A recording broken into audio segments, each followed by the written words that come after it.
Senyum pada saat kondisi kita terkena masalah ataupun banyak masalah. Ya, kita kan pasti akan selalu pasang muka kuburan ya lur ya, muka murung, wajahnya terlihat tidak ceria di situ. Ya, itu karena kita terbawa oleh masalah itu lur. Ya. Lah bagaimana menyikapi ya ataupun tersenyum di dalam kondisi yang susah?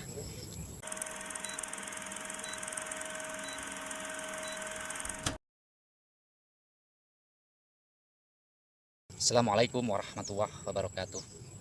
Bismillahirrahmanirrahim. Alhamdulillahirrabbilalamin. Wabihi nasta'inu ala umuri dunia waddin. Wassalatu wassalamu ala asrafil anbiya'i wal mursalin wa ala alihi wa ashabihi ajma'in, amma ba'du. Di sore yang sangat cerah ini ya, alhamdulillah saya bisa menyapa para saudaraku, para sedulur dimanapun Anda berada. Semoga kalian semua dalam keadaan yang sehat ya. Sehat jiwa, sehat raga. Dari dalam keluar, jiwanya dulu yang harus sehat, baru akan terpancar, teraplikasi melalui raga menjadi sehat.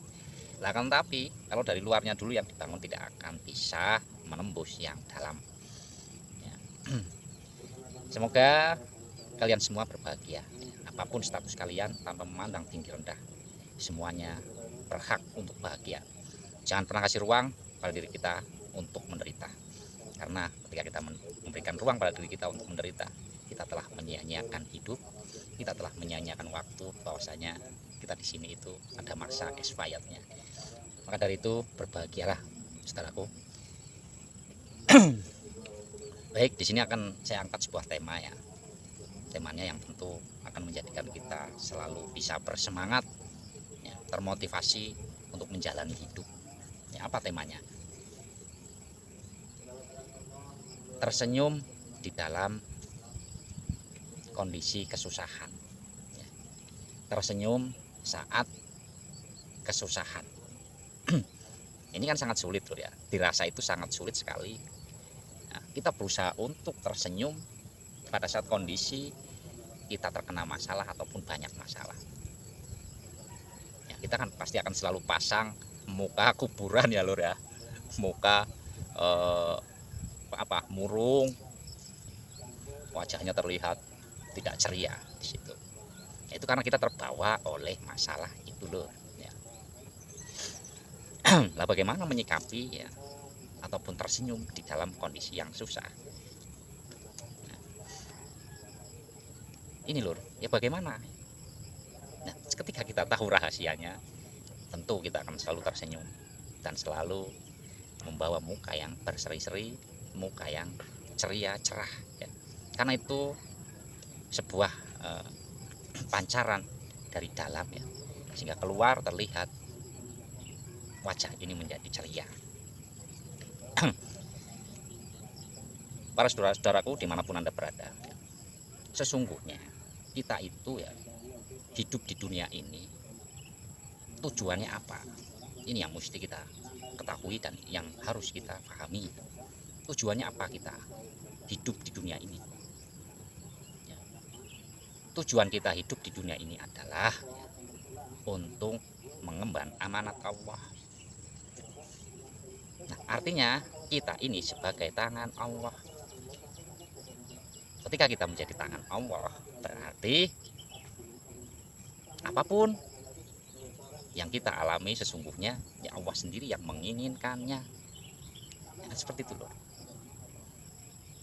Artinya kita itu diminta untuk selalu menjaga keesaannya Allah.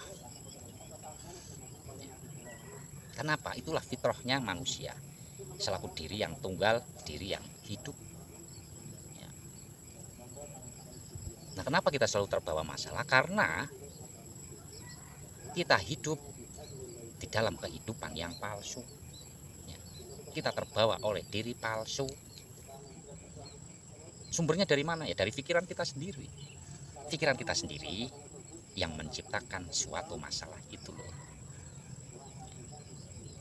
Jadi jangan dikira masalah itu datang dari Allah. Masalah itu datang dari pikiran kita sendiri. Kitalah yang menciptakan satu masalah itu. Nah, berarti kita sendiri yang menciptakan masalah itu, kita sendiri yang harus menyelesaikannya.